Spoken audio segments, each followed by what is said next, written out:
Neumonías. Vamos a realizar comentarios en relación con las preguntas 32 a 40 del test de primera vuelta. La neumonía, como todo el mundo conoce, sería la infección del parénquima pulmonar. Vamos a centrarnos sobre todo en neumonía adquirida en la comunidad. Neumonía nosocomial o neumonía asociada a ventilación mecánica es un tema muy específico y poco preguntado. Simplemente sería importante recordar en este caso neumonía nosocomial y neumonía asociada a ventilación mecánica, la importancia de considerar la posibilidad de infección por pseudomonas y por estafilococo aureus. Pero realmente lo más importante dentro de esta patología sería la neumonía adquirida en la comunidad. En primer lugar, hablamos de la etiología. La causa más frecuente de neumonía adquirida en la comunidad, con mayor o menor porcentaje según el documento que se consulte, pero en todos ellos se considera que Streptococcus pneumoniae, Streptococcus pneumoniae, neumococo, es la causa más frecuente. Además del neumococo hay que considerar otras bacterias que también pueden producir neumonía adquirida en la comunidad, como Mycoplasma pneumoniae, Clamidia pneumoniae y Legionella, sobre todo cuando el paciente o el grupo de pacientes que presentan neumonía de manera simultánea han estado expuestos a la misma fuente de aire acondicionado o a la misma fuente de agua vaporizada, como las torres de refrigeración de los grandes edificios. Además de estas bacterias, según determinados factores de riesgo, hay que considerar otras posibilidades. Por ejemplo, sujetos que hayan estado en contacto con animales. El paciente que desarrolla una neumonía, que es un ganadero que ha estado atendiendo el parto de sus vacas, hay que considerar la posibilidad de la infección por Coxiella burnetii, que produce la enfermedad denominada fiebre Q. Otros animales, como los gatos, por ejemplo, también pueden transmitir la fiebre Q. Si el paciente ha estado en contacto con pájaros, sobre todo con loros y con periquitos, hay que considerar la posibilidad de sitacosis, de infección por Clamidia psittaci. Además, en el paciente alcohólico se describe clásicamente la neumonía por Klebsiella pneumoniae, que presenta la característica radiológica de producir un infiltrado pulmonar que abomba las fisuras, un infiltrado redondeado que abomba las fisuras. En los pacientes con enfermedad pulmonar obstructiva crónica, con EPOC, y en los pacientes ancianos, hay que considerar que aumenta el porcentaje de neumonía por Moraxella catarrhalis y por Haemophilus influenzae. En estos dos grupos la causa más frecuente continúa siendo neumococo, pero aumenta el porcentaje de infección por Haemophilus influenzae y por Moraxella catarrhalis. Otro grupo a considerar de riesgo sería el de aquellos sujetos que pueden presentar una neumonía por aspiración. La neumonía por aspiración se produce porque el contenido que debería pasar hacia la vía digestiva se aspira hacia el árbol traqueobronquial, arrastrando a las bacterias que forman parte de la flora saprofita de la boca y de la faringe, una flora mixta de bacterias aerobias y anaerobias. ¿Cuáles son los sujetos que tienen riesgo de presentar neumonía por aspiración? Pues básicamente dos grandes grupos. En primer lugar, aquellos que tienen alteración del nivel de conciencia. Por ejemplo, un paciente borracho que se lo encuentran tumbado en la calle con un charco de vómito, pues hay que considerar la posibilidad de que ese paciente, parte del vómito, haya sido aspirado hacia el árbol traqueobronquial y haya producido una neumonía por aspiración. Un paciente anciano, demenciado, que la familia comenta que con frecuencia se atraganta al comer, hay que valorar también la posibilidad, si presenta una neumonía, de que se trate de una neumonía por aspiración. Alteración del nivel de conciencia y neumonía, siempre hay que considerar la posibilidad de aspiración. El otro gran grupo de riesgo para la neumonía por aspiración sería el de los sujetos que tienen buen nivel de conciencia pero presentan alguna alteración local a nivel de la unión de la laringe, la faringe, el esófago, que favorece el paso del alimento hacia la vía respiratoria. Por ejemplo, pacientes con tumores de laringe, pacientes laringectomizados, pacientes con patología motora del esófago como la acalasia, el reflujo gastroesofágico, o pacientes que han tenido un accidente cerebrovascular con afectación de pares craneales bajos y presentan abolición del reflejo de la tos o del reflejo de la deglución. Esos serían los pacientes con riesgo de neumonía por aspiración. Así que, en resumen, globalmente en la neumonía adquirida en la comunidad lo más frecuente es el neumococo y, según determinados factores de riesgo, hay que considerar esas otras posibilidades que hemos comentado. El siguiente punto sería el de la clínica, el cuadro clínico de la neumonía. Desde el punto de vista teórico, académicamente se distinguen dos grandes grupos, que sería el de neumonía típica y neumonía atípica. Aunque esta es una clasificación académica y teórica, tiene su importancia a la hora de contestar en el examen, en el cual habitualmente en el enunciado se va a plantear claramente el cuadro clínico de uno u otro de los dos tipos de neumonía. Si bien es cierto que en la vida real, con el paciente delante, en la clínica habitual, a veces estos cuadros clínicos se superponen y no queda tan clara esa distinción de típica y atípica. El cuadro de neumonía típica sería el producido por neumococo, aunque hay otras bacterias de las que hemos comentado que producen un cuadro clínico parecido al del neumococo. Por ejemplo, la Klebsiella pneumoniae, Haemophilus influenzae o Moraxella catarrhalis. En este caso, lo característico es que el paciente tenga un comienzo brusco del cuadro clínico. El paciente se encontraba perfectamente y en un momento dado, en un minuto concreto, el paciente a veces es capaz de concretar el minuto exacto en el cual comienza con un cuadro de fiebre alta, tos con expectoración, tos productiva, en ocasiones reactivación de herpes labial y dolor torácico de tipo pleurítico, un dolor torácico que aumenta con la tos, que aumenta con la inspiración profunda. Cuando se hace una radiografía de tórax a este paciente con neumonía típica, lo característico que vamos a observar es un infiltrado de tipo alveolar en una zona concreta del pulmón, en un lóbulo pulmonar o en un segmento de un lóbulo pulmonar. Es un infiltrado de tipo alveolar que desde el punto de vista radiológico se caracteriza por un detalle que es lo que se denomina el broncograma aéreo.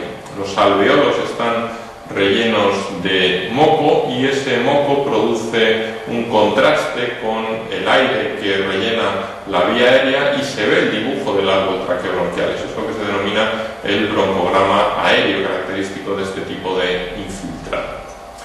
El otro cuadro clínico, el otro extremo, sería el de la neumonía atípica.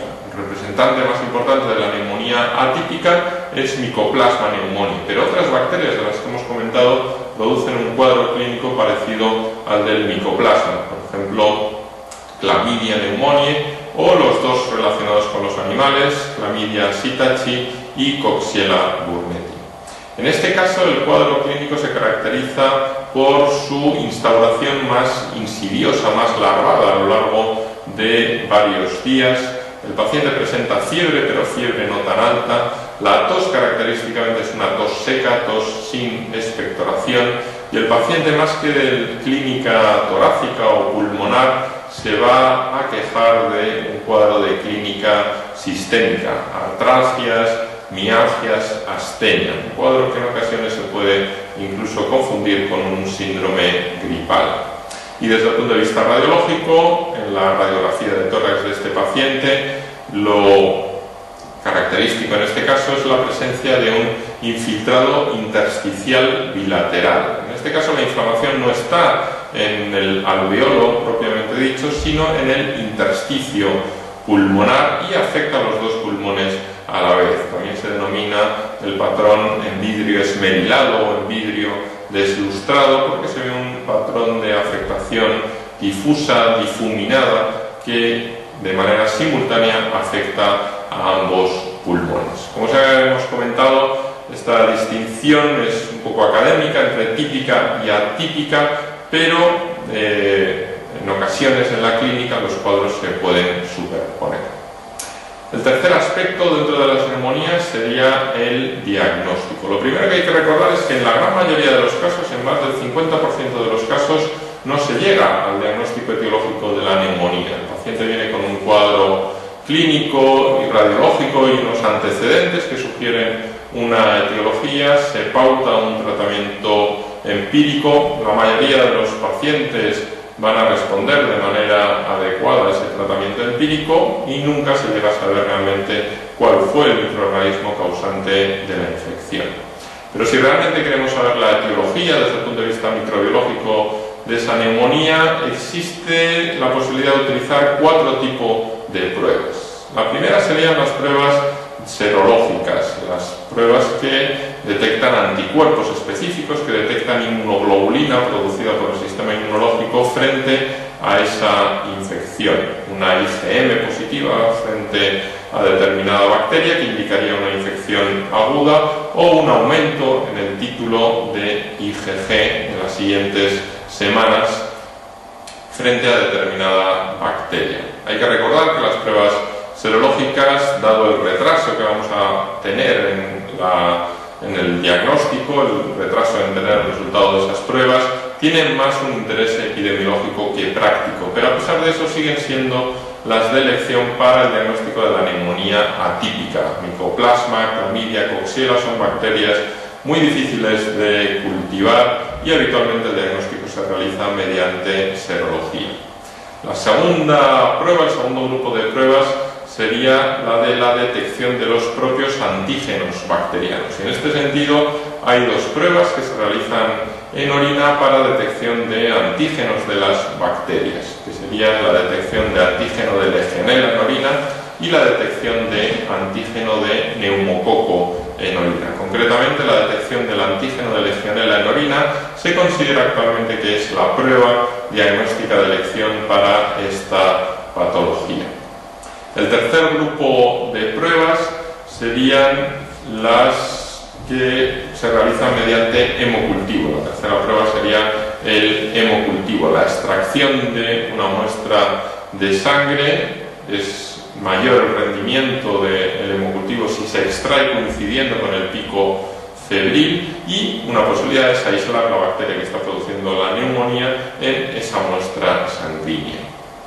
Y por último, el cuarto grupo de pruebas serían las que nos ofrecen el diagnóstico directamente en el lugar donde se está produciendo la infección, directamente en el pulmón. Es decir, el diagnóstico mediante el cultivo de las bacterias en las secreciones respiratorias que se están produciendo en el seno de la neumonía. En este caso, la prueba más accesible, la más barata, la más sencilla, la menos agresiva para el paciente, es simplemente recoger una muestra de esputo en un bote que se le facilita al paciente. Hay que recordar que el esputo presenta algunas limitaciones para el diagnóstico de neumonía, y la explicación es que esa expectoración que se recoge en el bote ha tenido que pasar por unas cavidades que tienen su propia flora saprofita, como son la boca y la faringe, con lo cual en ocasiones lo que se cultiva es simplemente flora saprofita de la boca y de la faringe y no realmente la bacteria que está produciendo la infección en el pulmón. Para poder dirimir si ese resultado microbiológico, por ejemplo ese neumococo que crece en el esputo, realmente es el que está produciendo la neumonía o no será simplemente flora saprofita de la boca o de la faringe, los microbiólogos utilizan lo que denominan los criterios de calidad, entre comillas, del esputo. Se considera que un esputo es válido para el cultivo si al mirarlo con un microscopio por cada campo de pequeño aumento se ven menos de 10 células epiteliales y más de 25 leucocitos. Menos de 10 células epiteliales indica que hay pocas células que provienen de esas cavidades que tienen epitelio, como son la faringe y la boca. Y sin embargo se ven muchos leucocitos, es decir, muchas células inflamatorias que nos sugieren que realmente esa expectoración viene del pulmón, viene del lugar donde se está produciendo la infección.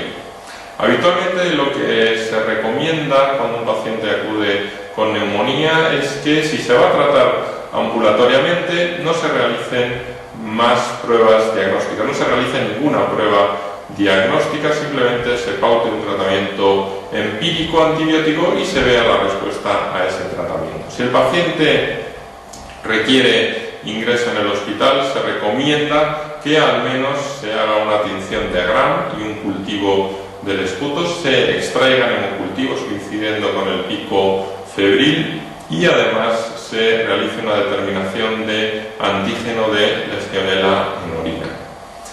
En el caso de que el paciente ingrese pueden ocurrir tres cosas. Una posibilidad es que se paute un tratamiento antibiótico empírico, las pruebas diagnósticas sean negativas, en el esputo no se aísle ninguna bacteria, en los hemocultivos tampoco y el antígeno de Legionella en orina sea negativo, pero el paciente responda adecuadamente, se produzca una curación de la infección como respuesta a ese tratamiento antibiótico empírico.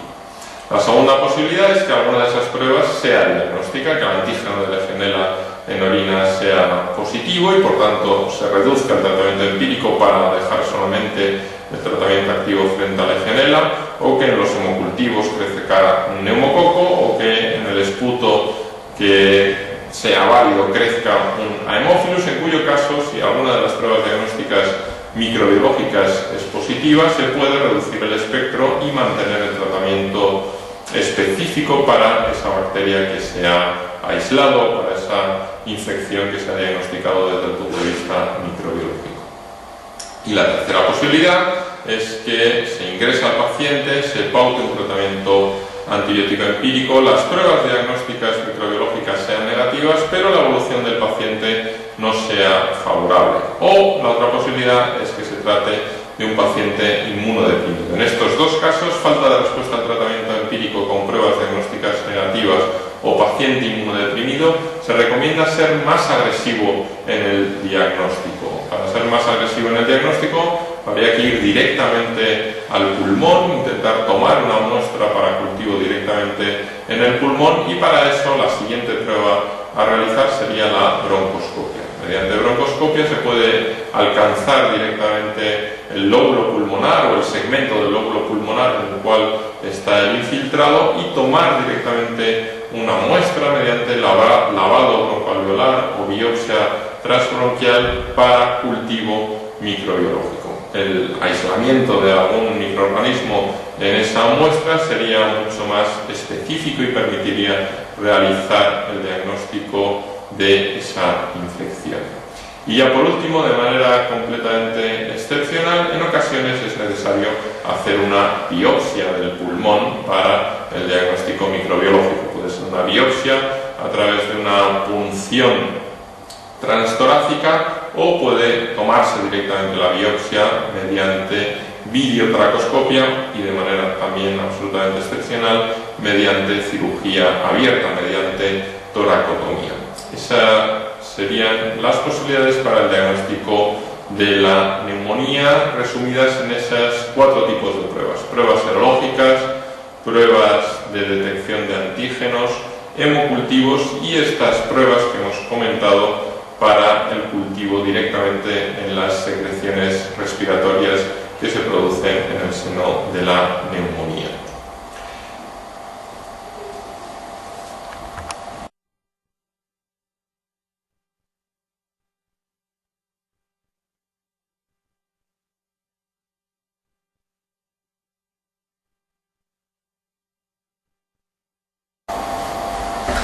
Tratamiento de las neumonías. El tratamiento de las neumonías siempre es un tema complejo porque según la fuente bibliográfica que uno encuentre, las pautas de tratamiento presentan una gran variabilidad y a veces uno se queda perplejo ante esas recomendaciones cambiantes. Podríamos hacer un resumen esquemático de la siguiente manera. Cuando en el examen nos planteen el cuadro clínico de una neumonía, la primera pregunta que uno debe plantearse es si se trata de una neumonía adquirida en la comunidad o de una neumonía nosocomial. En el caso de neumonía nosocomial, nosocomial, se debe buscar aquella respuesta en la cual figure un antibiótico activo frente a pseudomonas. Hay que considerar la posibilidad de infección de esta bacteria en la neumonía nosocomial.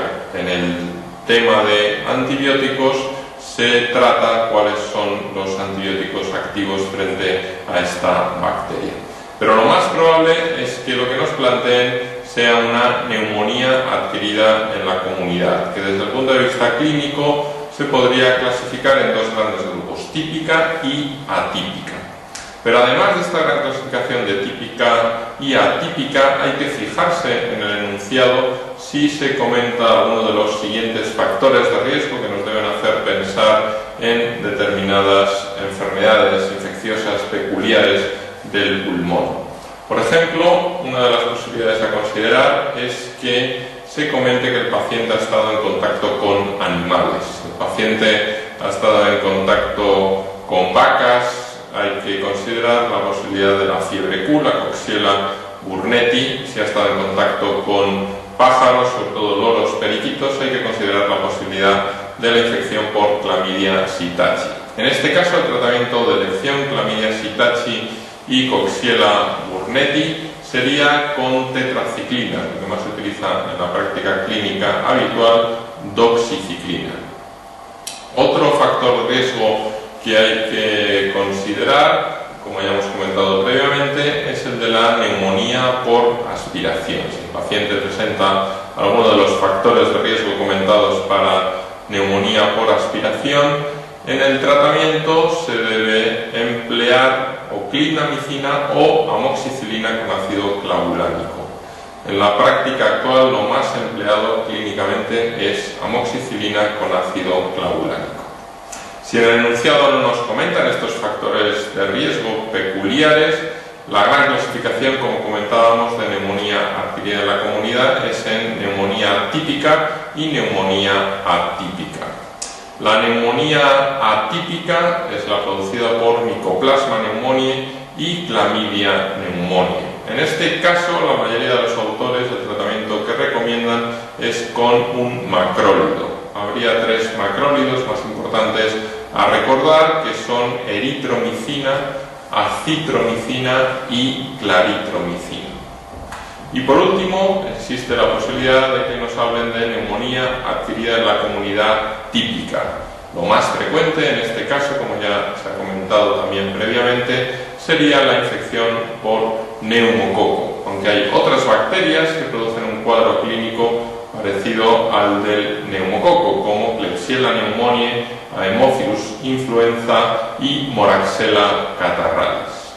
Una infección peculiar a tener en cuenta es la posibilidad de infección por Legionella, que en ocasiones se encuentra en una posición intermedia entre la neumonía típica y atípica, pero a efectos prácticos la recomendación sería considerar siempre la posibilidad de infección por Legionella ante todo cuadro que se parezca clínicamente al del neumococo y además sea especialmente grave. Por tanto, ante una neumonía adquirida en la comunidad con un cuadro clínico típico especialmente grave que requiere ingreso en el hospital, una de las posibilidades, como ahora comentaremos, para el tratamiento a tener en cuenta es la posibilidad de infección por Legionella.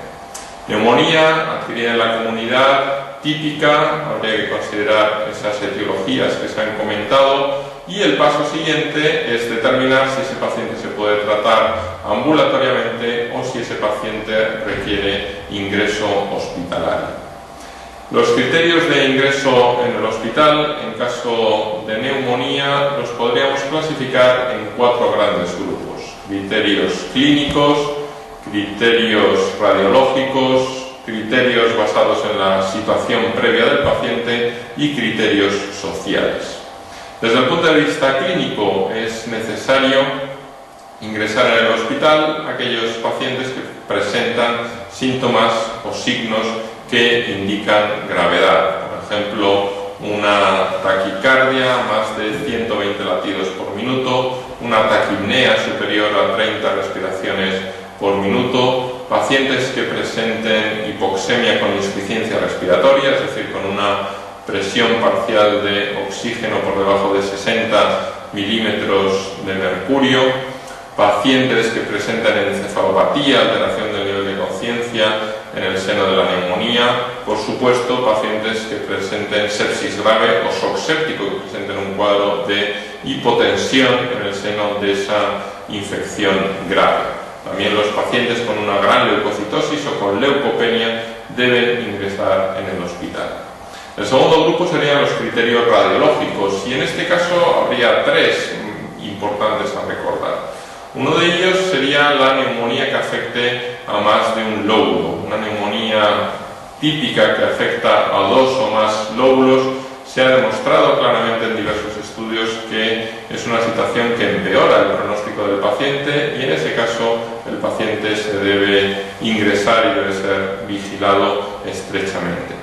También la neumonía acompañada de un derrame pleural significativo que va a precisar de la realización de una toracocentesis para descartar empiema, es una situación que indicaría ingreso hospitalario, y la neumonía con cavitación. Esas tres serían las situaciones desde el punto de vista radiológico que obligarían a ingresar al paciente. El tercer grupo de criterios se basan en la situación previa del paciente. Todos los pacientes que presenten una situación de fragilidad, si además desarrollan una neumonía, deben ingresar en el hospital. En este caso, el primer criterio a considerar sería la edad. En los ancianos, claramente la neumonía presenta un peor pronóstico y por eso se recomienda habitualmente que los mayores de 70 años ingresen en el hospital. Pero en este grupo también estarían incluidos todos los pacientes inmunodeprimidos, paciente con infección por virus de la inmunodeficiencia humana, paciente portador de trasplante que está recibiendo fármacos inmunosupresores, pacientes con enfermedades autoinmunes en tratamiento con esteroides, pacientes oncológicos. Todos los pacientes inmunodeprimidos y con desarrollo de neumonía deberían ingresar en el hospital.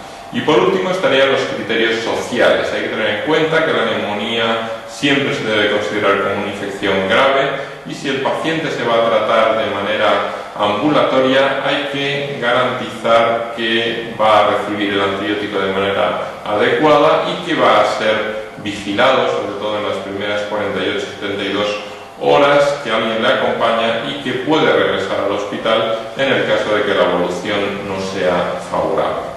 Teniendo en cuenta estos criterios que hemos comentado, el tratamiento de la neumonía típica se plantea de manera ambulatoria o mediante ingreso en el hospital. En el caso de que el paciente se encuentre estable, no presente ninguno de los criterios pertenecientes a estos cuatro grupos que hemos comentado, se puede tratar de manera ambulatoria y por vía oral. En este caso existen dos posibilidades para el tratamiento. Sería la posibilidad de utilizar amoxicilina con ácido clavulánico o utilizar una fluorquinolona con actividad frente a neumococo. Amoxicilina con ácido clavulánico se recomienda actualmente que se utilice a dosis altas. Incluso existe actualmente un preparado comercial que permite administrar 4 gramos de amoxicilina asociada a ácido clavulánico al día. Dosis altas de amoxicilina con ácido clavulánico para tratar la posibilidad de neumococo con sensibilidad disminuida a la penicilina. La otra alternativa para el tratamiento ambulatorio serían las nuevas fluorquinolonas, básicamente dos antibióticos, levofloxacino o moxifloxacino. Estos antibióticos tienen la ventaja de que se administran por vía oral en una sola dosis diaria con buena biodisponibilidad, con buena absorción en el tubo digestivo. Y además levofloxacino o moxifloxacino tienen la posibilidad de tratar simultáneamente a las bacterias que producen neumonía atípica, Mycoplasma pneumoniae y Chlamydia pneumoniae. Por tanto, si en la práctica clínica no queda bien establecido si el cuadro clínico es de neumonía típica o atípica y se considera que se deben tratar simultáneamente las dos posibilidades, las alternativas serían la asociación de amoxicilina ácido clavulánico con un macrólido, o el empleo de un solo antibiótico, que sería levofloxacino o moxifloxacino. Un punto a considerar actualmente para el tratamiento de la neumonía por neumococo es la alta prevalencia de resistencia a los macrólidos. En el caso de España, la resistencia puede ser superior al 30%, y por eso actualmente no se recomienda en muchos países, incluido España, el tratamiento empírico de la neumonía por neumococo con un macrólido. Si uno consulta literatura anglosajona publicada en Estados Unidos, se puede encontrar la opción de tratar la neumonía por neumococo con macrólido, pero en determinados países, incluido España, esta opción no sería adecuada. Y por último, siguiendo nuestro esquema de neumonía adquirida en la comunidad típica en un paciente que presente alguno de los factores de riesgo de mal pronóstico que nos indiquen ingreso hospitalario que se han comentado previamente, el paciente debería ingresar en el hospital, y en este caso por lo menos en las primeras 48 horas se recomienda que el tratamiento se haga por vía intravenosa. En este caso también tenemos varias opciones, 3 opciones básicamente. Una de ellas sería el empleo de amoxicilina con ácido clavulánico, y la segunda opción sería el empleo de una cefalosporina de tercera generación, habitualmente cefotaxima o ceftriaxona. En ambos casos, como hemos comentado hace un tiempo, la legionela es una de las opciones que siempre hay que considerar si el paciente ingresa en el hospital. Los beta-lactámicos, tanto amoxiclavulánico como cefalosporinas de tercera generación, no tienen actividad frente a legionela. Por eso, en estos dos casos se recomienda el añadir un macrólido al tratamiento. Por tanto, la opción para el paciente que requiere ingreso en el hospital sería la asociación de amoxicilina con ácido clavulánico más macrólido, o de una cefalosporina de tercera generación más macrólido. La tercera y última opción para el tratamiento de la neumonía adquirida en la comunidad típica que requiere ingreso en el hospital sería el empleo de levofloxacino. En este caso no sería válido moxifloxacino porque este antibiótico no se encuentra comercializado por vía intravenosa. Si se emplea levofloxacino, no sería necesario el añadir el macrólido, porque el levofloxacino presenta actividad frente a los agentes de la neumonía típica, básicamente neumococo, presenta actividad frente a los agentes de la neumonía atípica, y además presenta actividad frente a legionela. Por tanto, sería una opción para, con un solo antibiótico, tratar las opciones etiológicas de manera conjunta, incluida legionela.